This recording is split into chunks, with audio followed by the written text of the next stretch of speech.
I've tested quite a few direct drive wheelbases over the past years, and honestly, I've reached a strange conclusion. Once you get above a certain level, they all start feeling, very similar.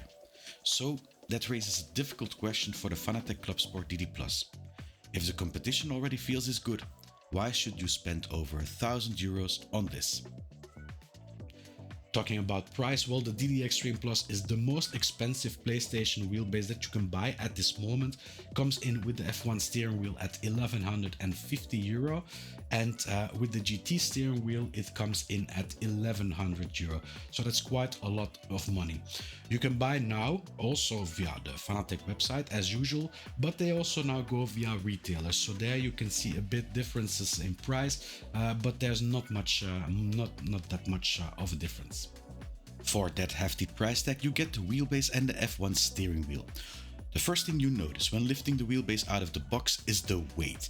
At 12.5 kilograms, this is one of the heaviest wheelbases I've tested so far.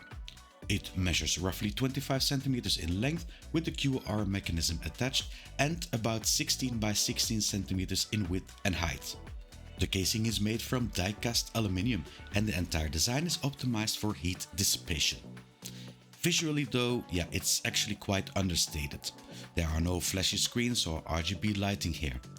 Apart from the illuminated power button and the blue ring at the rear, it's fairly clean and industrial looking design. In terms of connectivity, you get RGA ports for 2 shifters, a handbrake, pedals and a CAN port for future peripherals. Connection to the PC is done through USB-C to USB-A. The wheelbase supports both side and bottom mounting, and it comes equipped with a much improved QR2 quick release system, which is compatible with most modern Fanatec wheels. Compatibility for the extra DD Plus is PC, PlayStation and Xbox with an Xbox compatible steering wheel. A separate mini review of the ClubSport Formula wheel will be linked to this video on a later date. So let's talk about power. It has plenty. When it was released, it had 15 Nm of max torque, and I can tell you that for a PlayStation wheelbase, it is more than sufficient. Also, for when you drive it on PC, I used it and I didn't use more than 70% or 65% even of the available torque. So 15 Nm, I believe it is a bit overkill for most people. The sweet spot for me, for most people, is 8 to 10 Nm. What does the 15 Nm do? Well, you have a bit of a higher ceiling for gradations of force feedback that you receive. There will be less clipping when you drive with a wheelbase that has a higher ceiling for max torque. Now, like I said, it is enough both for PlayStation as for PC, the 15 meter, but apparently Fanatec decided that they would add another 3 Nm via software tweaks to the max torque of this wheelbase, giving you 18 Nm of power. For me, it doesn't change anything. 18 Nm for me, it is the same. The only thing which changes a bit is that I would consider 15 Nm as the higher end for mid-range bases, and 18 Nm would be the lower end of the high range of wheelbases. But again, when you're driving, you don't have that much of a difference between 15 or 18 Nm. So driving with this wheelbase on PC, I tested it in Assetto Corsa Competizione. A very nice feeling that you have there, a very heavy steering if you want to, very precise, very direct. I mean, it's a bit the same as all the other direct drive wheelbases. There is not that much of a difference in terms of the sentiment that you get. Okay, cogging is a thing, and clipping is a thing, but they all feel so much alike, and it's the same for this Fanatec wheelbase when you're driving in a game like Assetto Corsa Competizione. Of course, because it has this much power, yeah, it stands out. I mean, there are certain parts where you can feel the power, and yeah, you cannot compare this with a 5 Nm wheelbase, of course. There are technical differences if you look at the specification or listen to more specialized reviewers. Terms like slew rate, stall torque, and flux barrier technology all sound impressive on paper. But in reality, and speaking as an average sim racer myself, the actual driving experience between modern direct drive wheelbases is much closer than the marketing would have you believe. One thing I do have to say about this wheelbase is that it feels incredibly smooth with a very responsive input.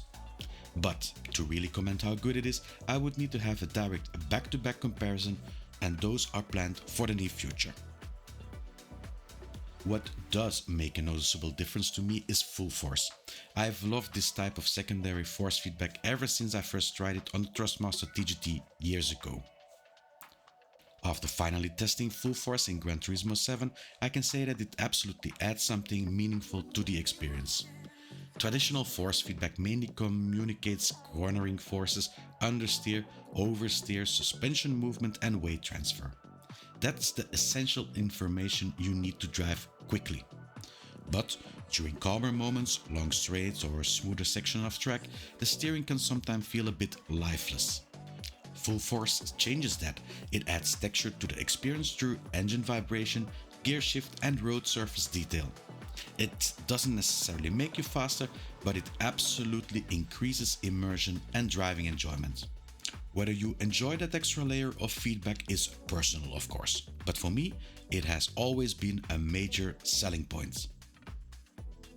So Fanatec did do a lot of work on their software, so they tried to integrate all the different parts into one piece of software.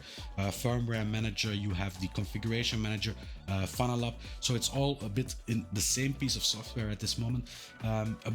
And it works quite well. So for settings, well, it feels very familiar to what we had before, perhaps too familiar even, because I think for me it just looks like a copy paste of the settings page into the new software, so I don't see a lot of difference there. But I have to say that it took me quite a while also to install and upgrade it, because I had a version of the Fanatec software on it, and to upgrade it, I had a lot of issues. Well, it needed to restart 15,000 times before it was all installed. But that's not the only part. Also, the firmware updater, it was not that user friendly as I have seen with other manufacturers. So yeah, bottom line, I would say it's good, the Fanatec software, but it can be improved drastically when it comes to user friendliness, especially when installing or updating this software. It could be a bit more user friendly. When it comes to the ecosystem, well, Fanatec has the biggest ecosystem still. If you want steering wheels or shifter pedals, they have it. Now, the gap between Fanatec and the competition has narrowed a bit. If I look at MOZA, for example, they are catching up real quick, I think, in my opinion, with Fanatec when it comes to ecosystem. More diverse. For MOZA, for example, they have the trucking steering wheel, they have the multifunction start. There are things that are not in the Fanatec ecosystem, and it's also something that that won't really come, because when I talked to them on the Sim Expo 2 years ago already now, and they said, yeah, we won't do that because racing is our pedigree. We do the stuff with the racing, so trucking steering wheels and so it's not for us, and it's a bit of a shame. But it's also not only MOZA, because if I look at Logitech, for example, also they are starting to ramp up also on their ecosystem. So the gap between Fanatec and the competition is getting very, very narrow. But yeah, still at this moment, biggest ecosystem out there. The ClubSport DD Plus also had its share of reported issues. Some users experienced wheel disconnects during races, force feedback cutting out, or the wheel randomly reconnecting. To be fair, these issues do seem to have improved significantly over time through firmware updates. There were also reports of excessive coil whine on certain units, although I personally didn't experience this during testing. Overall, I actually think the hardware itself is very solid. Most of the recurring complaints seem to be firmware related rather than fundamental hardware flaws. I think the marketing of the DD Extreme was really poorly done. The Full Force in particular was a lot of promises, but in the end, the delivery of the Full Force was zero. If you see how long that we needed to wait to have the Full Force implemented in one game, iRacing, and then the second one, which was the most important one, GT7, it is horrible how long that it takes to implement it. With a lot of furore, they say, yeah, our extreme base, it has full force, you will be able to enjoy it like people do with the true force, but then you have to wait a year and a half before it gets implemented. Now, I asked this question also on Fanatec forum, and yeah, they say very defensively, yeah, but it is manufacturer, it is Polyphony Digital that needs to implement it, and blah blah blah. Now that's bullshit for me. I mean, me as a consumer, I could care less who needs to implement it. If you promise, if you say we have the full force and you can't deliver it, it is your fault as a manufacturer. And you cannot go blame other software studios for not implementing your protocol. It needed to be done, period. When it came out, people expected to have the full force in GT7 and not wait that long. So I really am pissed about this fact in particular for marketing, that they just, yeah, empty promises that they made. Now, I drove with the full force on in GT7. It is impressive. I am really glad that it is there. But yeah, just the run up to this moment is worthless to me. But that's not everything. So if I would have to rate this wheelbase compared to other wheelbases, well, yeah, it probably is the best PlayStation wheelbase out there when it comes to performance. Very strong, very crisp, very precise, every that you can think of. This is it. And with the implementation of the full force, of course, fantastic. But there is that price tag. So yeah, you have the best wheelbase out there, but again, do you need it? I don't know. The thing which makes it worthwhile for me in Gran Turismo 7 is the full force. But Fanatec will bring full force also to their GTDD Pro CSL DDs. So then where is the added value? In the extra Newton meters that you get? I believe that when I drive GT7 with the Fanatec GTDD Pro, it already has enough power. And if it also has the full force on it, why would I buy a wheelbase like this, which is twice as expensive, so to speak? And also the competition. Look at Logitech with their RS50 and the True Force. I mean, very powerful base also has a True Force, which works in a lot more games than the full force does. So would I recommend this wheelbase for GT7? I don't know.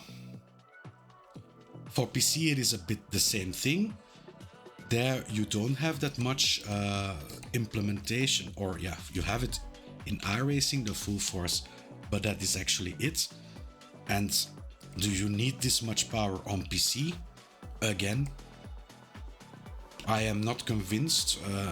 I am happy with my Logitech RS50 when it comes to power, and there also the True Force.